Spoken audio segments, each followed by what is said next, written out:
Greetings and welcome to this edition of Positronic. I'm Barry P. Cook. I want to talk about the last two episodes of Superman and Lois, which together ended the season. The episode from 2 weeks ago was called The Eradicator, and it starts out with an argument between Lois and her dad. It turns out that Lana is moving, and John is working on his equipment. We also learned that the owner of the Gazette is going to have to sell it because it's just not working out financially. While all this is going on, Edge is hanging out near the sun or in the sun trying to, power himself up. And then he busts Leslie Lar out and they hit Metropolis. And it turns out that there are still some super people who follow Edge and they attack the city. There's a massive fight between all of them and Lar and Superman and Steel. They end up capturing Lar again. But before the episode ends, Jordan gets taken and possessed by Edge's father.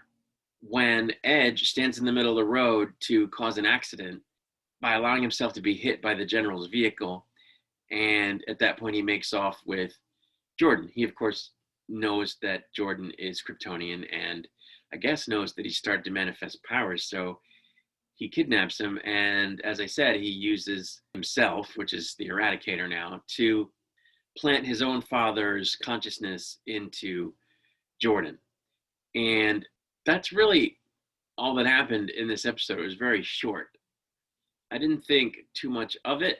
It just seemed to be a setup for the finale, and it served its purpose, and that's really it. But then we did eventually get, of course, a week later, the finale episode of season 1. It was called The Last Sons of Krypton. And it starts off with Clark and Lois and everybody having trouble finding Jordan.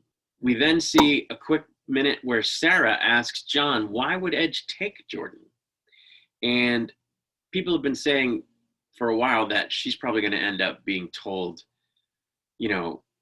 who Clark is and the deal with Jordan and all of that. And I think Lana and her husband will eventually be told as well. But anyway, there was that moment. We found out that Edge's dad wants Edge to bring back the Defense Council, which at first I thought was going to mean that Zod would be showing up, but it didn't happen. Spoiler alert, it didn't happen. One cool thing was that once Jordan had been taken over by Edge's dad, he was able to fly. And it would kind of be cool if he's able to keep that. They didn't show that he was able to keep it by the end, but we'll have to see what happens going forward. Lois confronts Lar in lockup, and Lar tells her there's no hope of stopping Edge. His plan is foolproof and everybody's doomed. Superman flies up above the earth after circling it, looking for Jordan. He screams his name really loud, and Jordan replies. But when Superman gets there, Jordan shoves him, and he kind of beats on Superman, who doesn't, of course, fight back because he doesn't want to hurt his son's physical body. Edge goes all blue energy and turns a few soldiers into the Defense Council with ex-kryptonite, despite John trying to stop him.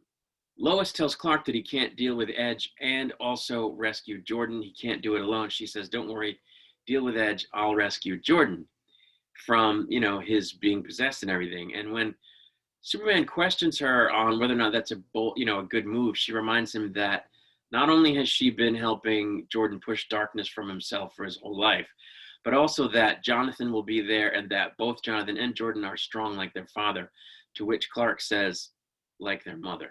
So that was very cool. Meanwhile, John is again working on his equipment. He adapts the hammer so that it will get through Edge's energy. And Jonathan is given a gun that belonged to Thaddeus Kilgrave, who is a psychotic scientist in the DC universe. Superman and John confront the council as well as Jordan at the mines. There's an epic battle. John blasts Jordan and brings him to Lois, who goes in his mind with a device that I guess they used earlier in the season.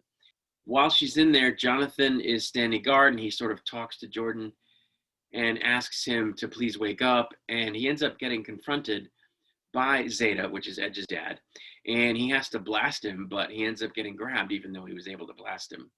Meanwhile, Lois finds Jordan in his mind, buried deep by the Eradicator, and memories of Clark and Jonathan are there as well, and Jordan talks about how he feels weak, but Lois urges him to fight, And we see flashbacks not only of happy times with Jordan and the family, but also times where he's had to persevere through things. And then as he's choking Jonathan out in the real world, Jonathan says that he loves Jordan, and Jordan snaps out of it. The next thing that happens is John flies high above the earth in his suit, and he throws the hammer from orbit just as his battery is dying and he's losing power, while Superman super dive bombs toward Edge and grabs him so that he can hold him in place so that the hammer will hit, which it does, and it takes down his energy field, and Superman is able to subdue him and also fly up to save John just in time before John hits the ground after he was free falling when his power went out, during which he'd been remembering moments with his daughter, and it was pretty cool. It was just a really well done sequence where, you know, he's basically going to die and his quote unquote life is flashing before his eyes, and it was you know, pretty poignant, and it was really all just great stuff. This whole episode was great. After that, we see that Smallville is recovering, and Superman is explaining on camera for the Gazette who Edge really was and what he had done. And he talks about how the people saved the town by rising to the challenge. And he downplays his own role in saving the day in true Superman fashion. Lana tells Clark that they are going to stay in Smallville after all because her husband got his job back. Lois goes ahead and buys half of the Gazette from the owner after selling the Kent home in Metropolis so that they can build a real paper in Smallville. We find out that John got an offer from DOD to join their organization and that General Lane is stepping down to tend to his family. Lois asks John to hang around, but he says he can't because Lois reminds him of his wife. Jordan and Sarah reunite, and she says that she loves him too. In the previous episode, just before he was taken, Jordan mentioned to her that he loved her. I forgot to mention that, but yes, that occurred. So she says she loves him too, which was very cool. The next scene was of the family burying Jor-El in crystal form, the crystals that I guess Edge had tried to revive the population of Krypton from. And as this is going on, Clark tearfully remembers him from his time with his hologram when he was learning how to use his powers and everything at the Fortress of Solitude. Then, a few minutes later, we see a spaceship basically do a not-so-smooth landing at the Kent farm, and who steps out but John's daughter, whom he assumed dead or lost forever in space. So she shows up, and John is beside himself with joy. It was really cool. But a moment later, she sees Lois and mistakes her for her own mother.